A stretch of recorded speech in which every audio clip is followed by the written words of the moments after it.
Bismillahirrahmanirrahim. Assalamualaikum warahmatullahi wabarakatuh. Kembali lagi sama saya MK Dafi Khalid dengan ERP 5026241 Sistem Informasi kelas B. Hari ini saya akan melakukan pengujian lab 2.3.6 yang berjudul Linux Server. Server adalah program yang ditulis untuk memberikan informasi tertentu atas permintaan klien. Oke, kita langsung saja ke langkah pertamanya, itu masukkan command block ini.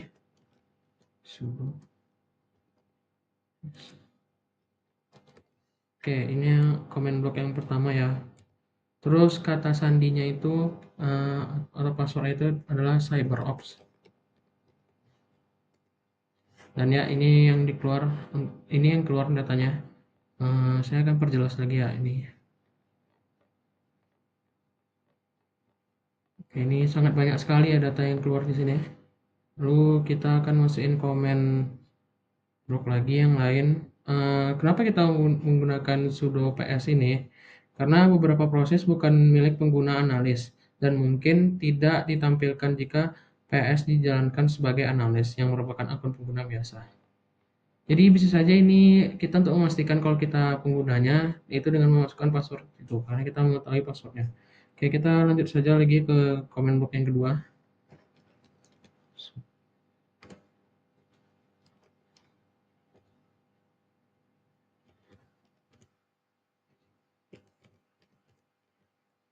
Kita masukkan. Oke, ini kita masukkan lagi command box setelah ini.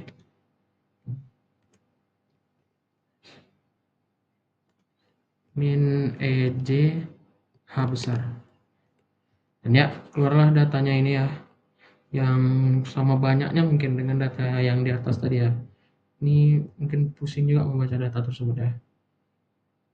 Jadi bagaimana hierarki proses yang direpresentasikan oleh PS tadi adalah dengan melalui lekukan ya. Nih, kita lihat ini ada lekukan-lekukan ini. Ini lekukannya ini ya, ini lekukannya. Juga ini juga di atas nggak salah ada lekukannya juga. Oh, nggak ada. Yang ini ya, ini ada lekukan, terdapat lekukan di sini. Ini juga terdapat lekukan di sini ya. Oke. Kita lanjut lagi ke command block, yaitu kita masukkan netstart ya. Jadi perintah netstart ini adalah untuk membantu kita mengidentifikasi server jaringan yang berjalan di komputer. Oke. Jadi untuk mengetahuinya kita masukkan netstart atau mungkin nama panjangnya bisa jadi net status ya. Oke. Dan ya, keluarlah ini sangat banyak sekali ya yang dijalankan di komputer saya ini ya, atau di laptop saya ini.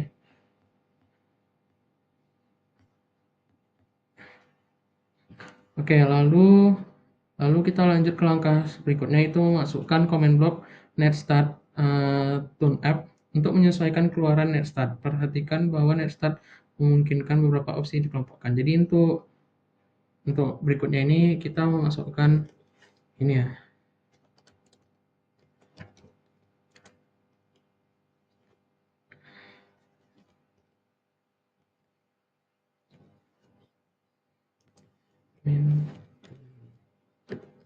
Ini nih untuk untuk menyesuaikan keluaran netstart kita ya. Ini. Oke, kita enter. Oke ya. Ini keluarannya tadi, kita bisa tengok terdapat TCP dan TCP6 dan UDP, dan terdapat UDP6 juga. Oke. Di modul ditanyakan apa itu min T, min U, min N, min A, dan min P. Untuk mengetahuinya kita tinggal buka mainnet start ya. Start. Oke ya, ini keluar ya. Untuk mengetahuinya tuh ada di baris. Nah ini. Jadi ini nih min A itu adalah menunjukkan soket yang didengarkan dan yang tidak didengarkan. Lalu untuk min N itu di atas. Min N itu untuk memunculkan memunculkan keluaran keluaran numerik angka angka tanpa solusi di NS ya. Ya, terus min P itu sana di atas. min P.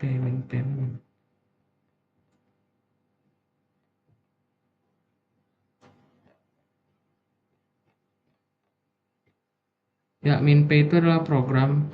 Jadi ini untuk menunjukkan PID dari proses proses pemilik koneksi. Terus min T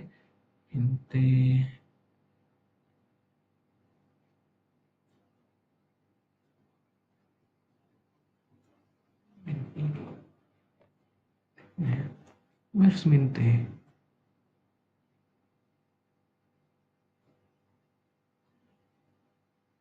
Min T mana?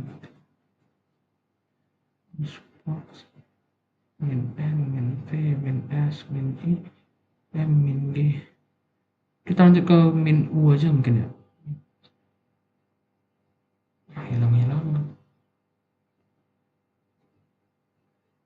Pokoknya min T itu berfungsi untuk menunjukkan koneksi TCP kita, terus min U itu menunjukkan koneksi UDP kita ya. Jadi kita quit saja tinggal. Oke, kita lanjut lagi ke langkah berikutnya. Oke, di sini di modul ada pertanyaan. Berdasarkan keluaran netstart ditunjukkan pada item D apa protokol layer 4 status koneksi dan PID dari proses yang berjalan pada port 80. Oke, kita cari port 80. Ini ya, port 80. Dia tuh listen 2047 ya. Dan 2047 PID programnya. Oke, terus ada pertanyaan lagi. Meskipun nomor port hanyalah konvensi, dapatkah Anda menebak jenis layanan apa yang berjalan pada port 80 TCP? Ini mungkin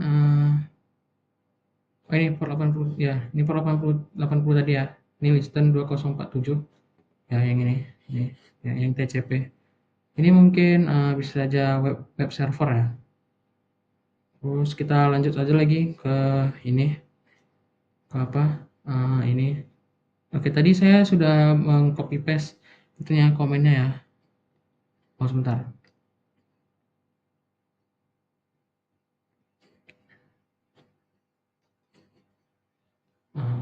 Mohon maaf saya copy paste soalnya tombolnya tidak ada di keyboard saya, jadi makanya saya copy paste ya. Untuk kelancaran pengujian ini juga. Nah, keluarin ya yang ini. Keluar 4 root gini ya.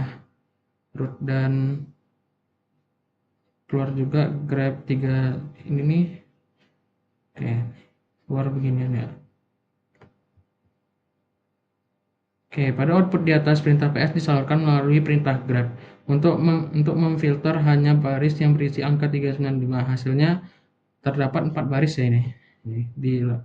Di sini saya terdapat 4 baris yang muncul 395 ya. Terdapat 4 baris, lalu baris pertama menunjukkan proses yang dimiliki oleh root dalam kolom ketiga. Oke, baris kedua.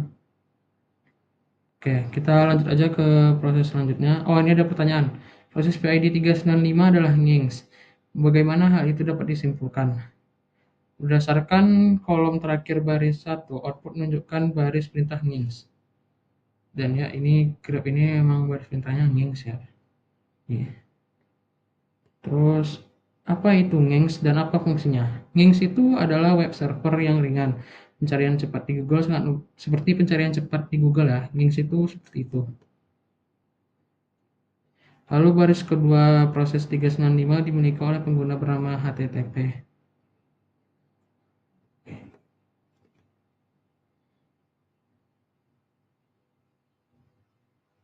Sepertinya berbeda ya sama ini. Ini malah www data ya.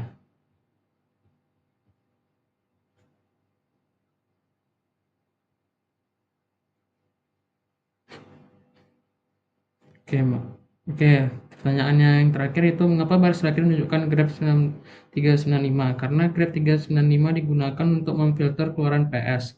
Saat keluaran dikompilasi, grep 395 masih berjalan dan oleh karena itu ia muncul dalam daftar. Makanya ini untuk memfilter keluaran dari PS tadi ya. makanya itu terakhir muncul. Oke, kita lanjut lagi. Oke, kita masukin comment block telnet at 127 titik 0 titik 0 titik 180. Oke, lagi mencoba ya. Oke, kita tekan beberapa huruf sembarang aja ya. Seperti itu. Nah, kita tekan FSG. Nah, ini ya hurufnya sembarang ya. Terus lalu kita enter. Oke, ini yang keluar ya. Oke. Konten tipnya itu teks HTML. Terus head. Oke, terus koneksinya ini kelihatannya close ya, karena ditutup oleh host asing ya. Oke. Oke, ada pertanyaan di sini, mengapa kesalahan dikirim sebagai halaman web? Nginx adalah server web dan dengan demikian hanya menggunakan protokol HTTP. Sedangkan di sini protokolnya itu HTML ya mungkin ya. Ini udah HTTP itu. Oke, kita lanjut aja mungkin ya. Oke, kita masukkan comment block yang lain.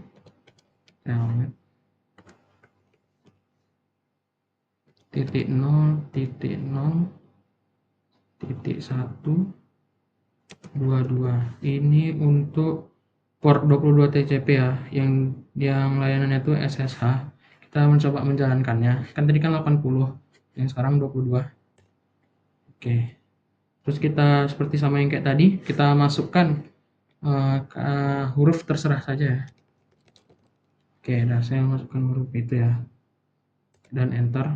Ya, seperti dilihat sini invalid SSH identification string, terus connectionnya close by host yang nggak jelas ya, host yang tidak jelas. Oke, terus pertanyaannya apa yang terjadi jika telnet ini terhubung ke port 68? Oke, kalau dia terhubung ke port 68, ini mungkin tidak dapat terhubung karena koneksinya ditolak ya.